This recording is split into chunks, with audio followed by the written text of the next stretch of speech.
Welcome back to the Giddings Public Library. I'm Miss Taylor, your children's librarian, and I've found another story to share with you. We're going to get in serious trouble in this book by Arthur Howard. Are you ready? It's time for story time.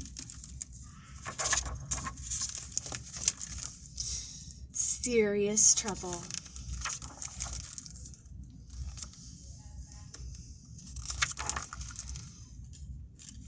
King Olaf and Queen Olive were serious people.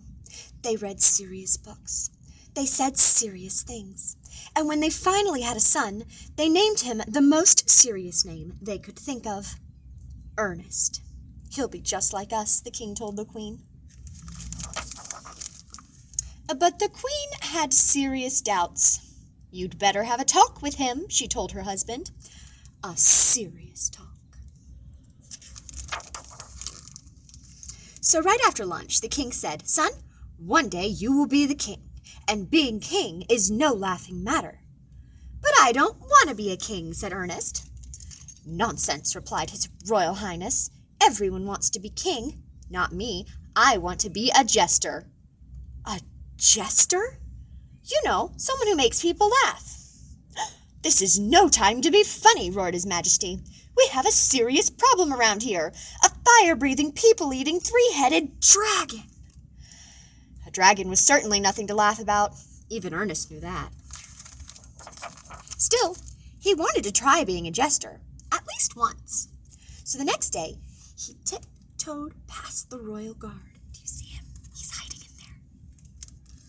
Slid down the royal banister and rushed outside. He had a couple of jokes he wanted to tell. All he needed was an audience. As it turned out, he didn't have to look very hard, for suddenly he was face to face with a fire-breathing, people-eating, three-headed dragon. Ernest was so scared he couldn't say a word. The dragon, on the other hand, was surprisingly talkative. "I'm Snaggle," said the head with the longest fangs. "I'm Snuffle," said the head with the reddest snout. "I'm Snide," said the head with the sharpest tongue. "And I'm going to gobble you up." "Please don't," begged Ernest. "Oh, no."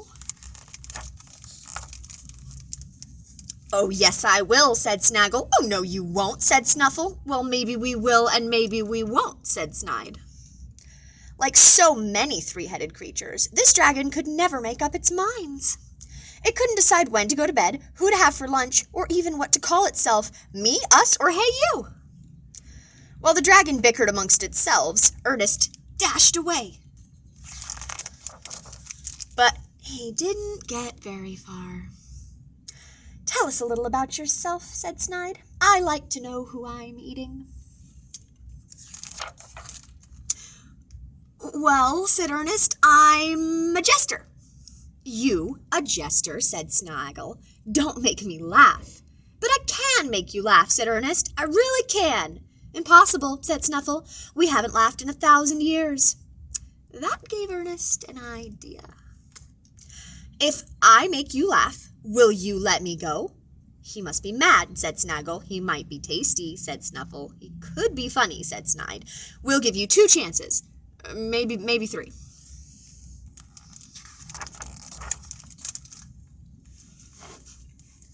So Ernest made a funny face. "Not funny enough," snarled Snaggle. "Not monstrous enough," snorted Snuffle. "Quit while you've got a head," snapped Snide. So Ernest tried a flip, but the flip was a flop. "I'm getting a headache," said Snaggle. "I'm getting bored," said Snuffle. "I'm getting very, very hungry," said Snide. Ernest had one chance left, but no matter how hard he tried, he couldn't think of anything funny. "I should have stayed home and just been a king," he said to himself. The dragon, meanwhile, was getting impatient. It gnashed its teeth. It blew smoke rings. It tapped its hairy toes. Those toes gave Ernest another idea. Tickling! And before you could say Snaggle, Snuffle, and Snide, that dragon was laughing so hard, huge tears poured down its snouts. "Oh, please, please, please," it cried, "no more tickling, only if you stop gobbling people up," said Ernest. To which the dragon said, "We promise." What happened next? Some people people say Ernest ran all the way back to the castle and was never funny again. He read serious books, said serious things, and never ever got into trouble. But others insist the tale ends quite differently. They say when Ernest got home, he told his parents all about the dragon. As you can imagine, their majesties were delighted. "This calls for a celebration," said the king. So Ernest put on a show for them. He flipped without flopping. He joked without stopping. He even juggled without dropping. And for the grand finale, he shared the spotlight with a friend of his. Which version of the story is true? As the dragon might say, I'll give you 2 guesses. Or maybe 3. Thank you for reading with me today. I'll see you back here next week for Storytime Online at the Giddings Public Library. Good night.